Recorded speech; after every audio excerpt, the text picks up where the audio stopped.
If you haven't heard about Anchor, it's the easiest way to make a podcast. Let me explain. It's free. There are creation tools that allow you to record and edit your podcast right from your phone or computer. Anchor will distribute your podcast for you so it can be heard on Spotify, Apple Podcasts, and many more. You can make money from your podcast with no minimum listenership. It's everything you need to make a podcast in one place. Download the free Anchor app or go to anchor.fm to get started.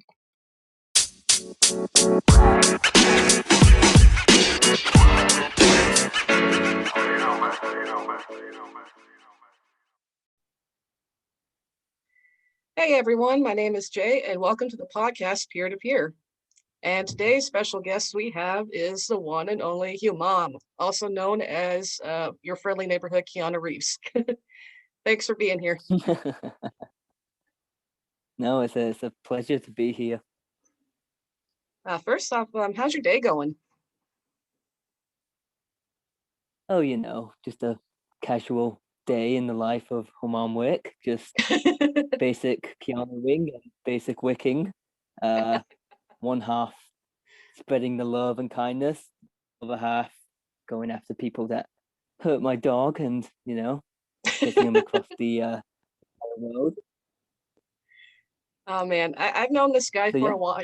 I've known this guy for a while, and he's amazing. If you're not following him, please be sure to. He's a phenomenal guy. Know you. Oh no, are we going to spend the whole podcast doing this back and forth? Yes, we are. The So, title of this podcast is Know You. see what I tell you guys, he's a sweetheart. So I guess we're going to dive right on into this. So I'm curious about your story with mental health. So what mental health issues or problems do you struggle with? Well, I think a lot of that has to do with, well, first of all, I feel like this started evolving with kind of mild depression back at university. A lot of the problems I encountered were heavy social anxiety as a result of my autism and my Asperger's. I felt like it was quite hard to fit in and essentially talk to people and maintain connections with people. Um,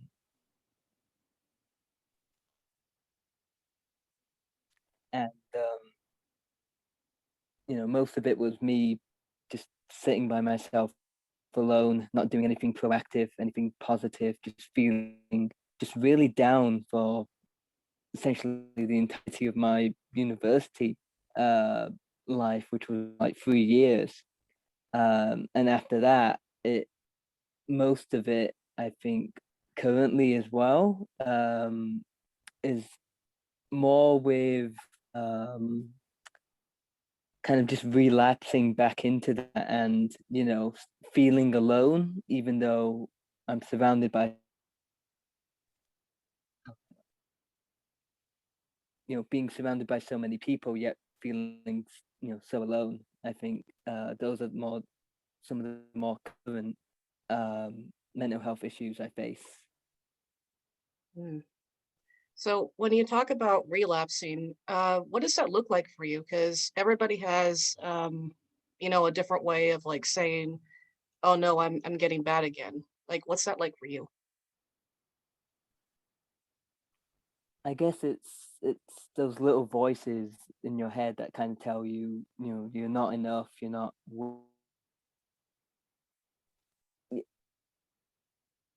kind of. For me,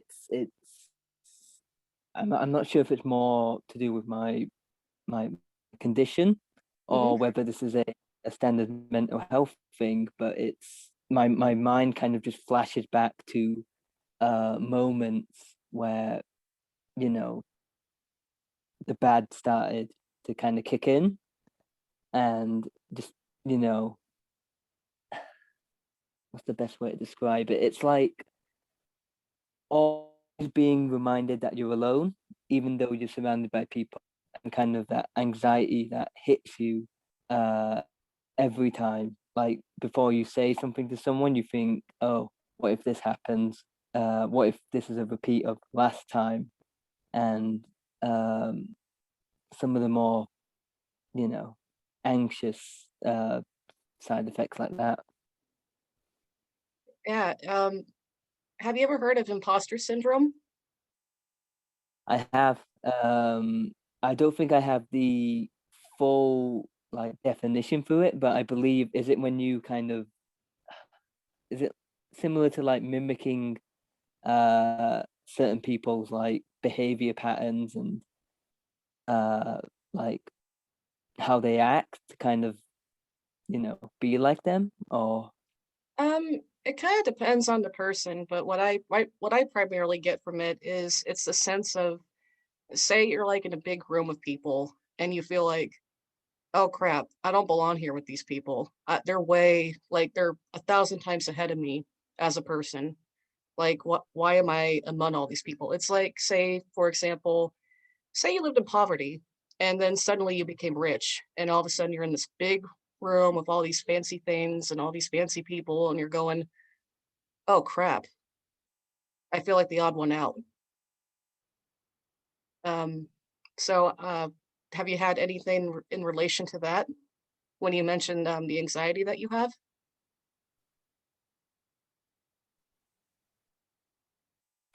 so like you said again, my internet just like buzzed out all of a second. Oh, I'm so sorry. Which part didn't you hear, hun? Uh the part where you asked the more recent question you asked. Oh, You yes, in imposter syndrome perfectly. It was the leading question. yeah, yeah. I was just gonna ask if you ever had an instance of that, like when you have those feelings of people don't like you or stuff like that. Um, I think I would. I think imposter syndrome is probably a perfect. I think what's the word for it? A perfect definition of how I would feel among peers. I think, like you said, even catching up to people, you still feel like you're not one of them, and you feel like the only person in the room that isn't them. And I think that no matter how personally I feel like no matter how much I try to stay positive and spread kindness and love, I feel like I'm not doing when I do it, I don't feel anything out of it. I feel like, all these people who inspired me to be good, I will never be like them. I will never be them in general because I started off in a very negative spot and that, I can, you know, I'll never catch up to them. I'll never be as positive as them, no matter how hard I try. Yeah, that's some very um, that's some thought provoking stuff. Like, where do you think that comes from for you in regards to your mental health? Uh, I feel like most of it is because, like, even now as I'm speaking, I'm struggling to find the words because that ties into kind of like my autism and my social anxiety. And I think it's when I kind of want to be like someone, I look at my own speech patterns and I match it with theirs, and I realize I can never be as social as them, or I could never, I've there have been times where during uni I've hung out with a bunch of people, but I could never start a conversation. I could never keep a conversation, never, engage in a way that they would respect or that, well, in my mind, that they would respect or, you know, the voices would always tell me that whenever I talk, they would never understand me as a person because of what I have in comparison to what they have. Hmm. So, a question to follow up with that is because of your conditions, because of those feelings you told me, what sort of adversity have you faced because of it? In terms of adversities, I feel like even going out to be social and kind of engage with other people in terms of social activities. So like uh, stuff like asking someone if they're up for, I don't know, uh, playing online with them on consoles, or having a chat with them, or a Zoom meeting, or even attending stuff like, relators, um, movie nights, and prompts. I always see prompts kind of start up, and I'm like, I really join in on them. Even writers room, those are things that I was like, hey, I have time for writers room, maybe I should join. But at the same time, I feel anxious and unable to do that because of, me personally and my mental health. And I think those are the type of adversities that I face, kind of not being able to join in or participate in activities like those because of my mental health. Hmm. Hey, real quick for the audience that may not know what Relator is, can you give a quick explanation as to the writer's room and whatnot? Absolutely. Relator is a community founded and made by legendary voice actor Troy Baker, uh, where I think there were a lot of definitions to describe Relator, but I feel like it's a community, a platform for which a community of creative people can come together and essentially create something together and hang out and be able to use dialogue and converse with each other. Yeah, that's perfect. It also sounds like you get a lot out of it despite, having these mental health issues that pop up for you. Yeah. So, how does one deal with that? Like, do you have any do you have any coping mechanisms that you personally use, or do you just kind of, you know, let it ebb and flow? I think maybe it's a bit of a mix. Coding wise, there are days where most of my cycle is just, waking up, going on Twitter, going on Instagram,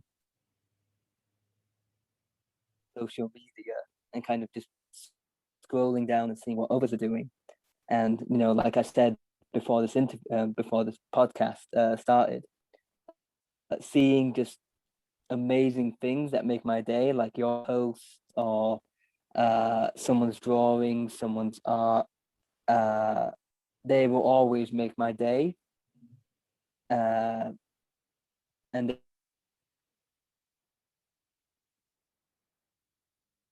Uh-oh. Looks like you might have cut out there, bud.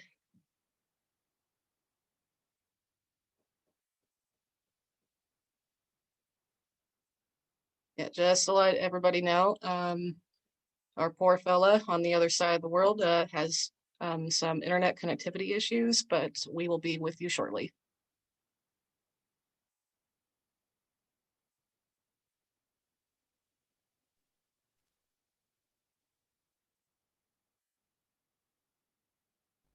Luke, Oh, I think we got something. I'm back. Did you lose me? Oh, could barely hear that, hun. Try again.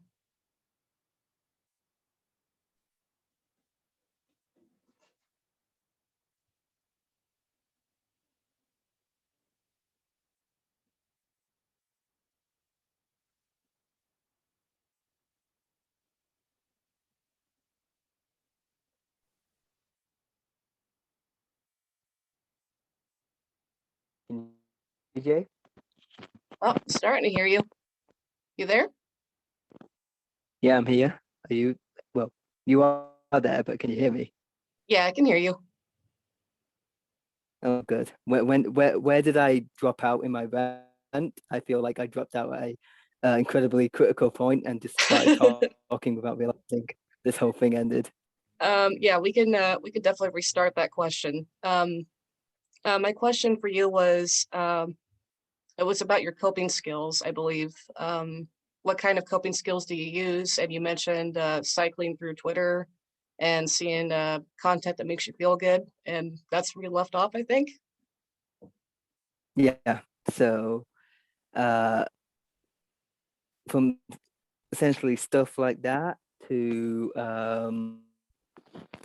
well, yeah, I'd say that Thursdays, Friday, and Saturdays, my main coping mechanism would be playing D&D with a group of amazing people that I met uh, about a year ago, and then got introduced to other groups. I feel like that has just had an important impact on my mental health and kind of been like a way to kind of break from reality and kind of live in a world where troubles such as these are just, they're not gone, but you get in touch with making your own story and making your own destiny essentially.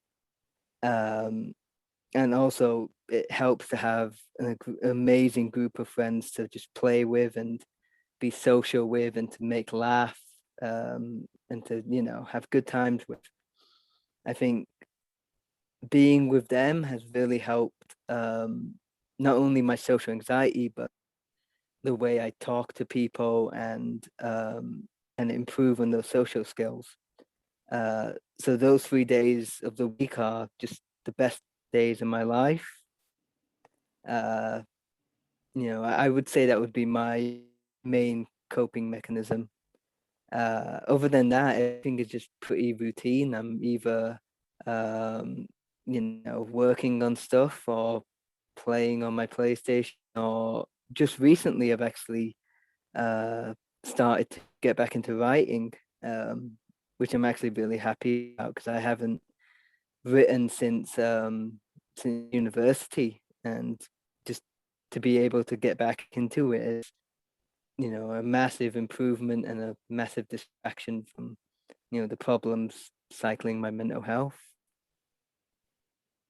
That is really awesome, dude. I mean, um, suffering from mental health problems, just speaking from that angle too. I know that writing is a very powerful tool that one can use to help cope with struggles like that. And uh, from one writer to another, how do you deal with writer's blocks? I don't think anyone truly ever gets over writer's block. It is the worst thing ever. It is the bane of all writers out there. Uh, but just it's hard for me to say because I say I write, but most of the time it's just me just putting on music on my headphones and just dreaming about what the story's going to be. And then I'm like, okay, I'm going to go write this thing. And I realize it's midnight. I need to go get some sleep. Been there, done that. Yeah, just I just write one sentence and I'm like, okay, that's me spent. I deserve a break. And yeah, everything is great. Hey, it'd be like that sometimes, man. Like if you can get that one sentence, I think you're like light years ahead of a lot of people. Definitely. Sometimes I wonder whether I'll actually get this thing finished or whether I'll be, hey, you know what? Let's just do something other than writing. Let's just start another project and probably abandon that one too, and then start another one, and then rinse and repeat. Oh man. Again, totally relatable. Um, to kind of go back to you mentioned that you're part of a role playing group, Dungeons and Dragons, correct? Yes. Oh, can't hear you, hun. Yes. Oh, okay, there we go. There he is. I had um, I had my mic the wrong way round. that's all good. So, a question I had in relation to that, and also your mental health, how important is it for you to have community, especially when you go through periods of where you feel anxious around other people? It's it's an excellent question actually, because I think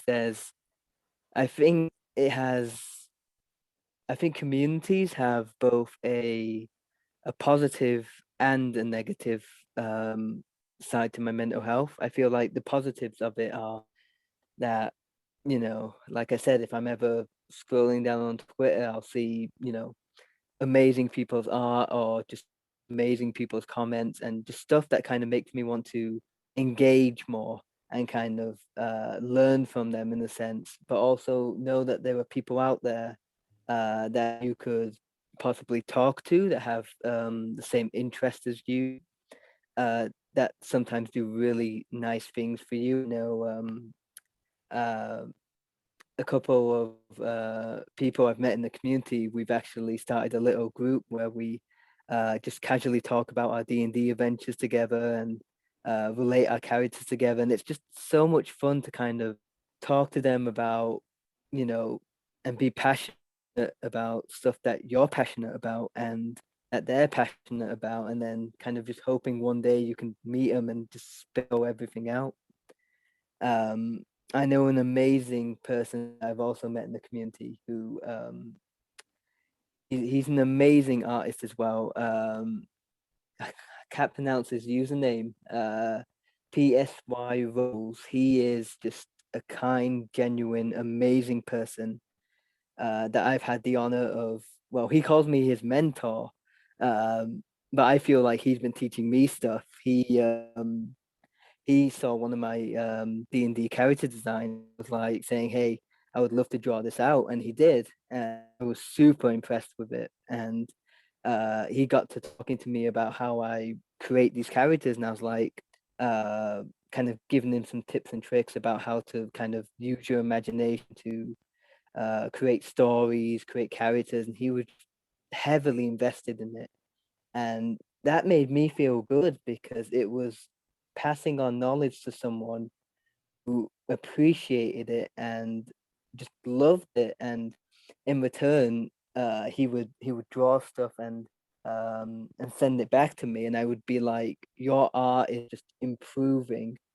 And he would say to me that my confidence is growing because you helped me through this journey. And just, I think it's really touching to know that there are people out there that kind of rely on your kindness to uh you know to better themselves essentially. And I think that's what kind of keeps me going, uh the idea that there are people in the community that rely on me and kind of people like you to kind of carry them and also help them through their journeys. I think it does bring a smile to my face when I know there are people that kind of rely on me and kind of push me to never give up and never kind of, you know, ever be negative again. Uh, but I feel like that's also a downside because there are heavy expectations on you to help those people. And just recently, I've started to do what a lot of people say, which is take a break on your mental health and look after yourself a little bit. But I find it increasingly difficult to do that because I know there are people that rely on me to do that, to kind of help them or leave a nice comment underneath or say something witty and sarcastic. And just, it's a bit of a dilemma because it's, I don't want to let those people fall into the same situation that I've fallen in, but at the same time I have to look after myself. It's there's definitely a positive side to that, but also a negative to kind of match that. Yeah, you hit the nail on the head. And those of you that are listening, I'm also part of the group relator that excuse me, Humaam is talking about. And especially with a group like Relator and how interconnected everyone had become. I know that there was a period for me during the group where I don't know if it was because I was highly empathetic or if it was just because I have a big heart, but a lot of people would come to me for their mental well-being. And as much as I have personal boundaries, you do get that sense of like, if I'm not there for them, who else is going to be? And it's like you were saying, it's like a double-edged sword because on one hand, you really care and you're highly empathetic, but then on the other hand, it's like given the fact that, as humans, each one of us has our own individual baggage. It's like how do you navigate the two, you know? Yeah. So, my question for you then regarding that is, are you still trying to figure that out, or have you found ways to keep a healthy boundary with that? I would say that I'm still figuring it out. I think one of the most difficult things I think I've ever heard, uh, a brutally honest fact, but it still hurt me regardless, which was you can't save everyone. And I feel like as true as that is, it still hurts me to think that, yeah, you have to look after yourself and there are others that depend on you, but you have to, know your boundaries and kind of contain yourself within those boundaries. If you're not an expert in that that field of mental health, if you haven't experienced that, then you have to wonder yourself: are you the right person to help with that? Are you the right person to talk about that? There have been a few times where I've seen someone who is just generally struggling, and they need that help. But then I kind of think to myself, am I the right person to do this? Because I don't want to just leave a generic, oh, I'm sorry to hear that, oh, I'm here if you need to talk, because it just, I know from experience that if someone were to write that, it feels like I care enough to leave that comment out there, but I'm not sure I would extend myself properly to helping you with that. Mm. It I feel like you should mean it if you're offering that help. You shouldn't be forced to offer help. You should do it if you feel like you're up to it. And lately there have been times where I've seen the people who need that help, but then I look at myself and I feel like if I were to offer that help, I feel like I would give the wrong advice. I would essentially make it worse. Um, so I feel like I am searching for that right moment of stepping back and letting someone else more professional advise, and then kind of just being generically helpful, um, and just trying to at least put a little bit of light in their world.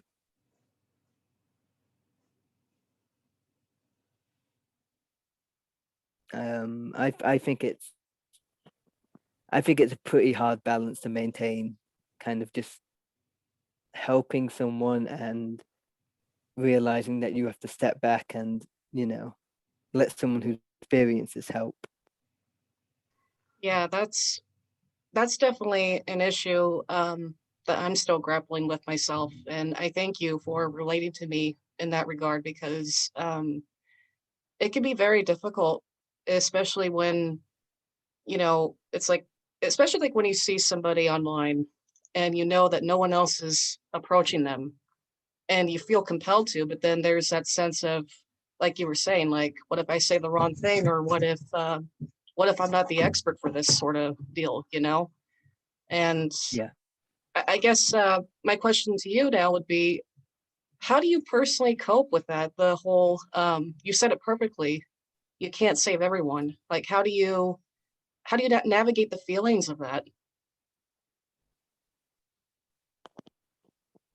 Some days you just can't. Sometimes you have to they say you have to take it on the chest and just feel the brunt of it and move on. But I think for me personally, because being in this community and having the support from these people, I feel like I owe them it. So I feel like if I can't help them, I'm at least aware of the fact that I can't help them, and I have to kind of, in a way, bear punishment, bear that kind of, you went there to help them, and you have to, you know, I have to realize that I can't help everyone, but at the same time, that anxiety kicks in that kind of tells me that you could have at least said something, you could have done this, and I think if I'm not distracted, I have to kind of take that pain and that kind of that loss of knowing that I could have helped but I didn't. And there's two sides to it. One person may see it as selfish, one person may see it as you're looking after yourself, you're looking after your mental health. And you're realizing that you're being a realist, you're accepting this isn't something you can deal with. um, so some days I think I have to acknowledge that and think about it, and question whether I did the right thing in leaving that, or whether I've done the wrong thing in leaving that. Mm. um, but mostly it's just finding escapism, and a lot of people kind of deactivate their social media and take a break from it and they feel relaxed, but I don't think I could ever do that because like I said before, I just feel like there were a lot of people depending me, and I feel like that's my curse, to kind of care enough to look after others but not myself. Even if I feel that pain of of leaving someone behind or helping someone and kind of devoting my time and mental health to helping them, it just you know it's painful to leave, but it's painful to stay. There's no way out of it. Yeah, it's kind of like a damned if you do it, damned if you don't sort of thing, right? Yeah, exactly. I think that's the perfect way to describe it. Well, you kind of had me stumped there because that's a lot to think about, and it's like it's making me think about my own mental health journey. So I thank you for that, but also it's like curse you. Would um, you like me to just go back to witty jokes from now on? I mean, this is kind of like your show. I mean, here I'm interviewing you, so um, I feel so honored. I guess. Oh, I have something. I have something that's interesting because you're a highly empathetic person and you have a big heart. And I've known you for a long time in the community that I know that when you can, you will go out of your way to help out somebody. Um, were you always like this growing up, or was this a gradual thing? Because some people, um, they develop this over time, especially when they discover they have mental health problems or they go the complete opposite. So, what was it like for you growing up with what you had? Remembering back, I think when I was a kid, I was just generally helpful, and like, you know, when I was a kid, I just wanted to make people smile and help out and make sure that no one was ever, you know, in some sort of darkness. Even if I didn't understand mental health back then, I really wanted to help people. And I think maybe there was some sort of like childish naivety there, because I was like this kind, genuine person from birth all the way to my teenage years. Everyone else was like swearing like it was cool, and I was like, nope, swearing is bad. You should never swear. Uh, and I was just like, if someone needed help, I would offer it, and then even if I don't know what the hell I'm doing, I would totally offer it. And then when I hit university, and or even before that, I feel like I lost that positivity and that kindness for a long time. I feel like, oh God, how old would I have been? 15, 16. I think during those years, I really started to feel my mental health dip, and I think I really started to kind of lower in the kindness and lower in the kind of generosity in a way. When I was a kid, I was like oh, I want to help everyone. And then when I was a teenager, borderline adult university years, I was like, I don't want to help everyone. I kind of had a very negative view of people, I think. And I feel like part of that negativity still carries on. I feel like I've seen the worst in people, and no one deserves helping, and I've given it my all. Why should I give it my all if no one will give back to me? And there were moments of that darkness that kind of persist on some bad days. I mentioned that I relapse a little. I think those are the moments I relapse in where you know I will see someone in trouble, but then I'll feel like I haven't been. It's a very selfish mindset to think, but it's that moment of weakness where I kind of think to myself that I've been struggling and no one's looked after me. Why should I look after them? And I'm super grateful that those thoughts kind of go away quickly, and I'm able to kind of return back to being jolly old Humaam Wick, because I don't feel like I would be happy carrying a negative mindset like that. I don't think that carrying that darkness around is healthy for anyone, least of all me. And I feel like people like you who generally bring out the good in this world kind of inspire me and kind of keep me in check, and kind of be like, if Jay can do it, if someone else can do it, so can you. You there are people who like, you're like, oh, you're much stronger than me. It's bullshit. Everyone's exactly the same strength. You just gotta find it, and you just gotta find that strength to do it, to be kind, to be positive, to just you know to spread that love, essentially. And I feel like I'm super grateful for the community for that. Ever since I found them, ever since I met a lot of people online, they've kind of brought me out of this abyss. um or rather, I wouldn't say I'm brought out of it, I'd say I'm on my way out, and they're holding the rope for me to climb out of it. Mm. And I feel like it could go either way. I could fall back in, or I could rise back up. And I feel like that's very dependent on the people I'm surrounding myself with. Yeah, that's thought provoking and powerful, everything that you said. And it kind of relates to these words that my grandma drilled into me from the time I was in kindergarten. Every time when I would kind of go into this darkness, like what you mentioned, she would slap me upside the head and go, Jay, you got to get to the good. And I remember thinking, the hell are you talking about, old woman? What the hell? What does that even mean? What is good? And um, for me, what I took out of it, it's the good can be anything. It can be a goal. It can be a community. It can be getting your favorite pancake breakfast at the end of the week or something like that. Anything that makes you um, a better person at the end of the day. And I know that some other people in the relator community have heard of that before. But yeah, my grandma, she was very old school in that sense, I would say. But sorry, I didn't mean to go off on a tangent there with my grandma. But uh, I just wanted No, to it's say, fine.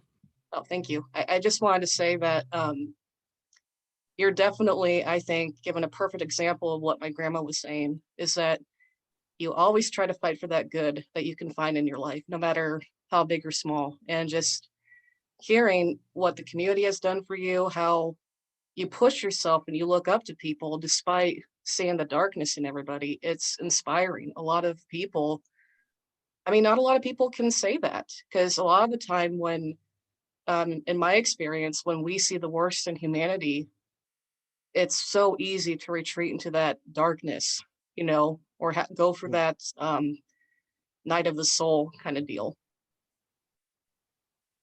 yeah, I definitely agree with that.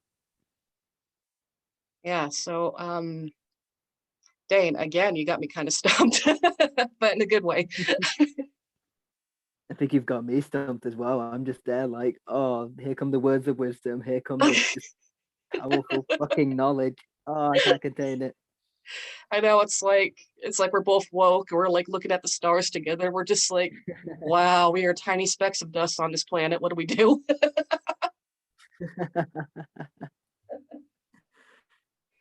Oh man, I swear, guys, this is a legitimate podcast. Perfectly legit. Yeah, totally. Okay, let's see. So going back to your childhood, and do you mind if we get a little bit deep with more of the Yeah. sorry, I mixed up my words. Do you mind if we talk a bit more about the adversity that you faced? Yeah. I'm happy to answer that. Yeah, because you brought up that you've seen the worst in people before, and I just want to know, like, how did you deal with that? Like, how do you see the worst in humanity, but then take from that um, this yearning to be better than that? I feel like, and again, this oddly ties into my condition as well. Being I feel like just being autistic, my mind, even though I'm 23, my mind will always kind of be reversed back a few years. I feel like my wisdom of the world is similar to a child's mindset, that everything is, good, everything is fine, uh so I feel like as a kid, having my mindset be kind of in the past, um and kind of stuck in this idea that it gets better, and you can make the world better if you try. I feel like that's one of the most, that's something I'll always be grateful with my condition.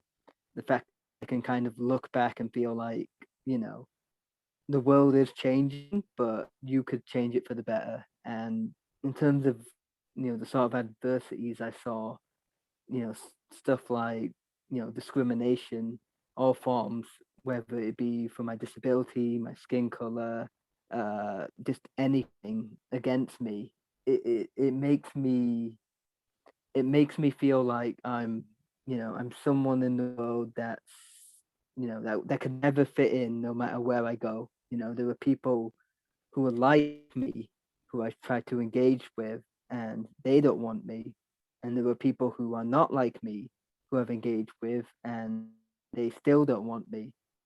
And I feel like, you know, seeing that, I feel like that's the type of darkness I see in the world, that they look at kind of one person, and they push them out of their kind of their circle. And I think that's when I started to see the bad in people. The idea that being different from them, you will never. I think it's a little odd for me because I was never a kind of normal kid. I was never, being, disabled and of Asian heritage. I never, even I never got on well with people of similar heritage to me, and people of different heritages. So I felt like I was just the only one in the world who who kind of whose only company was himself, essentially. Mm. Um, you know, I like to make people laugh. I like to make people smile, especially as a kid. And sometimes it works, sometimes it doesn't. I'm very hit and miss with that kind of thing. And I feel like I try my best to see the good in humanity, and then as a kid, and then I don't see it, and that carries on to me during my school years, my college years, my university years. I see that kind of darkness in people, and I start to categorize them as them versus me. If they're not me, they're against me. They're um, particularly in university. I felt like just being someone who was, um, all by himself, not interacting with people, even in group projects, I kind of looked at people and started to analyze them a little bit more, like, why isn't this person talking to me? Or why isn't this person interacting with me? Are they talking about me? If this person was genuine, they would at least start a conversation with me. And I feel like a lot of my mindset was based upon like stuff like prejudices and people wanting to be selfish and pick their own friends rather than look at the people that they could be friends with. Mm. Um, and then kind of just meeting like-minded individuals in this community. I feel like I've met my people, and I've kind of met people who have been, I've always said my people are the ones who have been wronged, are the people who have suffered, who have been hurt. Anyone who has felt any form of pain or mental health issues, they are my people, because they would, they have been in exactly what I feel. They've been the outcast, the loser, the nobody. And I think it only takes a few nobodies to get together to make a somebody. And I feel like that's my purpose in life, to kind of just find the nobodies and help turn them into somebody. I think that was the kind of hitting point for me to kind of spread positivity and be good and kind of just help people. Yeah, that's beautiful, man. And I think the world would be better off if more people had that mentality that you have, trying to be a puzzle piece in someone's life to help them see that there's more to this world than just the dark parts of it. Yeah. And it's definitely why I'm super grateful for meeting and talking to people like you who, you say yourself, you're soul searching, you're looking for your purpose. And I kind of, I've been doing a bit of a soul searching myself recently. And I've kind of related to that and felt like, you know, at least I'm not alone out there. At least I know there are people out there still trying to find their purpose and kind of, find their soul, as you beautifully said. It's definitely, I'm so blessed to be surrounded by people who are much like me. Yeah, there's a lot of people out there like you. It's kind of like what you referred to earlier. It's really hard finding them, and if you do, trying to get them to unravel their layers, especially when they built up these shields to defend themselves from, people that are negative. It's Yeah, it's a pain in the neck. I mean, even to this day, I know it can be difficult even for me to open up to others.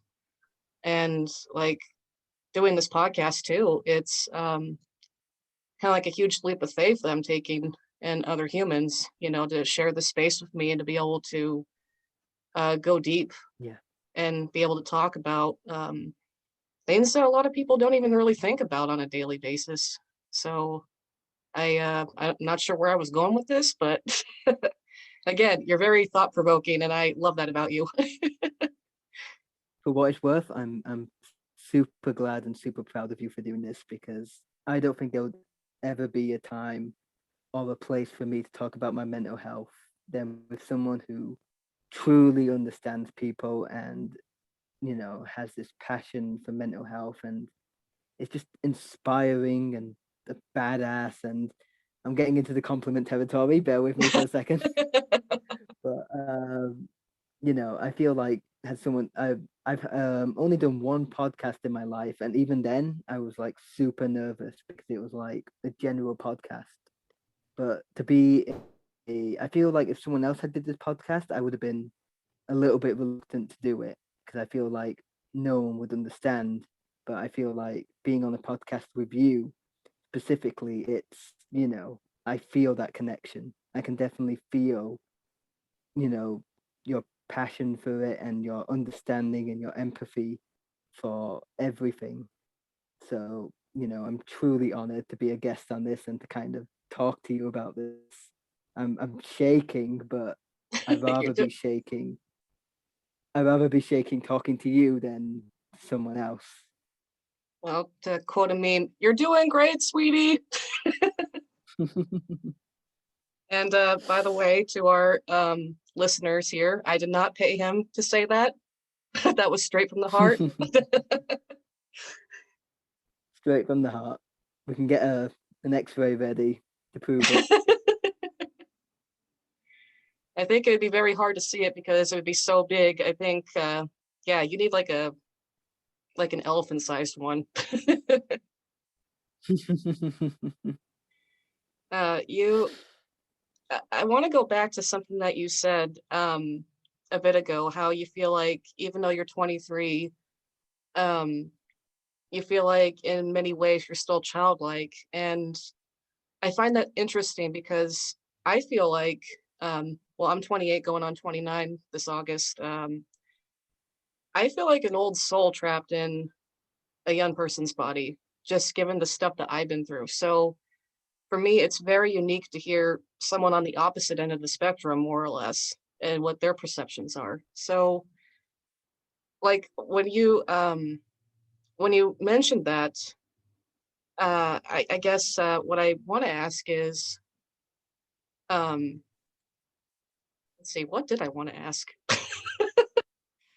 Um, I had a great question and then it just left me, but I think it had something to do with how do you keep that childlike wonder, especially given what you've dealt with throughout your life? That's a great question. Uh, you've gotten me into thinking territory now. Good thing or bad thing?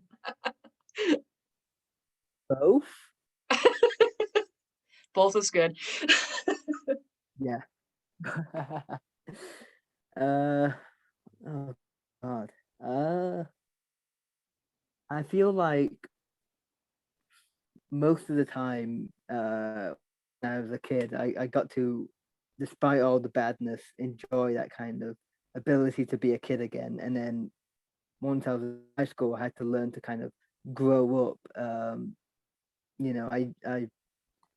I used to cry every single fucking day over the littlest thing as a kid, and it's as I've gotten older, it's grow up, don't cry, that sort of thing. Getting in touch, don't get in touch with your emotions, and I feel like for a long time I've actually felt like I've been disconnected from my emotions. I feel like the ability to cry or feel sad or just anything is gone.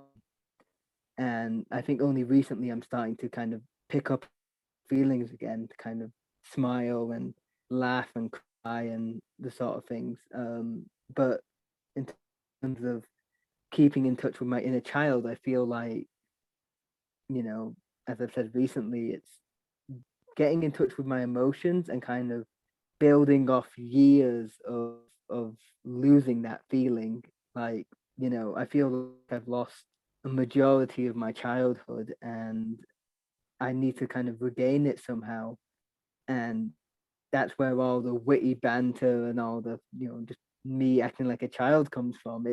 It's me kind of not only defense mechanism, but also kind of going back and being the things that I missed, kind of regaining that childlike personality that I had. And most of the time, I have to thank my sisters for that because they see me as like the older sister. Because it's in my family, there's like a couple of brothers, then it's the sisters. There's no older sister over a brother, so they kind of look to me to fill that role, and I happily take that role as the older sister. And I think getting in touch with that childlike behavior and those emotions and kind of acting really sisterly, uh, really kind of helps with that. They're young, like almost in their teenage adult years, but they kind of rely on me to kind of bring back that childhood to them. So I kind of keep in touch with, being a kid and being their age and not being super old and super boring. Although I will say, in relation to me being young and acting young, there are moments where I actually do feel like a fucking dinosaur. Uh, whether that be me dressing up a trench coat and a fedora, carrying a cane around, old-fashioned style, or complaining about my back and my knees, and just it's so nice when I go from young Wick to old Wick, and then back to young Wick. Then oh god, I'm in the prime of my life. Nope, I'm back to old Wick. It's a multitude of different fucking ages, and it's both painful and amazing to kind of shift from one to the other. Uh, it's a hell of an experience, but you know, being old sometimes not as bad because you can feel like you're wise and full of experience, but also there's the fucking back problems and everything. And then being young is like very carefree, and you don't have to worry about the troubles of the world. You can be yourself, but also there's that kind of naivety of ignoring the world as it is. Sometimes there's stuff that happens in the real world that I don't I feel like as a defense mechanism, I'm like, if something bad's happening in the world, I will resort to my childlike behavior and kind of be like, everything's fine, the world is fine. I want to focus on me being a kid, everything. And then when the world's not in danger and I want to be more mature or tackle problems that require maturity, I have to kind of age myself up. So I feel like I'm juggling both ages. Um, as part of I feel like this is more of an identity thing, me kind of juggling between growing up and staying in the past. Mm, that is really interesting. Um, I mean, I've already said a billion times, but you've given me a lot to think about in terms of like seeing myself from the old soul perspective and trying to regain childhood. Because like you, I missed out on it because of my upbringing and because of the trauma that I had to endure. So Yeah. it's amazing how we kind of ended up at different ends of the spectrum in a way. Um, so I want to ask you, what would you say to somebody that's trying to um, that has mental health problems or they're dealing with adversity or stigmas? How do you get to that childlike persona that can help you maybe enjoy life again?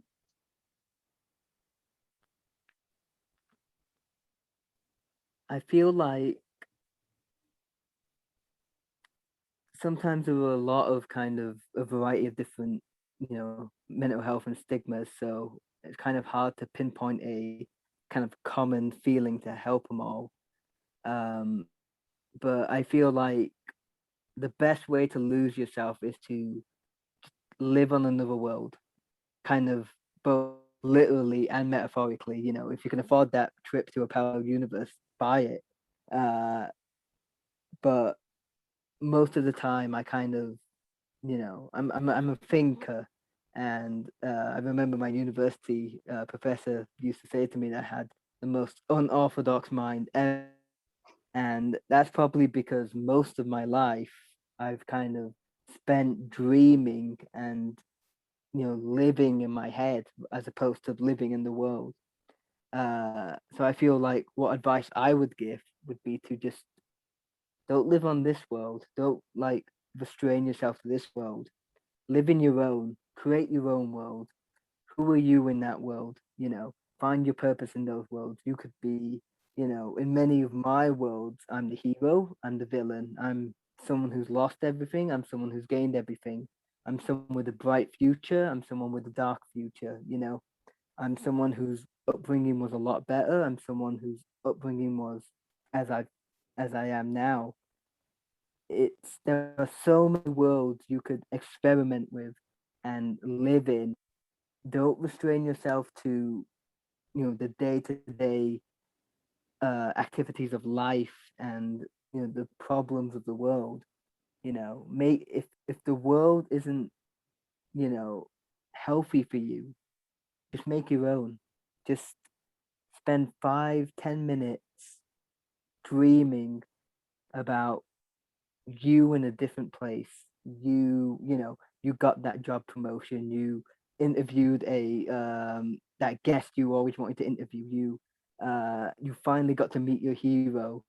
You finally got to appear on a show you want to appear. Imagine stuff like that, even for a little while, because eventually you'll start believing in that, and you'll start pursuing that, and you'll have a more healthier mentality as opposed to thinking about who you are in this world.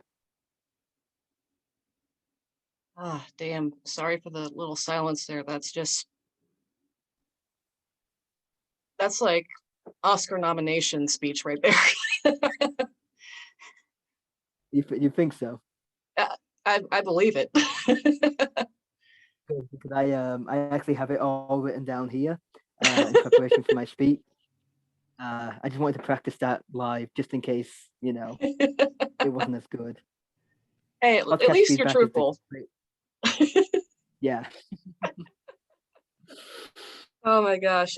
Again, this is why I love you. This is why I think you're such a phenomenal person to talk to. Oh, And why I enjoy these kind of conversations because you people like you are very thought provoking and I'm hoping that people can take that from this podcast. And I know that we had some hiccups with the connection and all that, but I really hope that people take your story to heart because there's a lot of layers to you.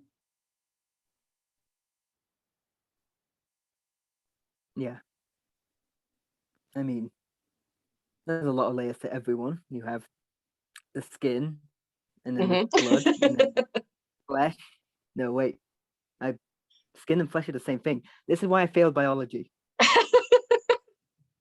Hey, it's all good, man. You don't got to be an expert on this show. So, This is why I could never be a doctor.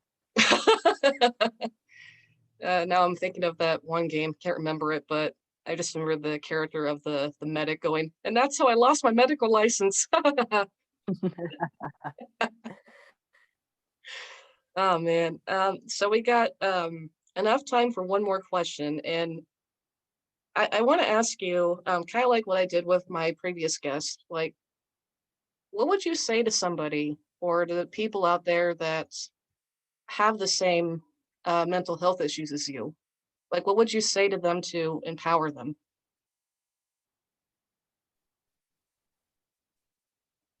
I think that,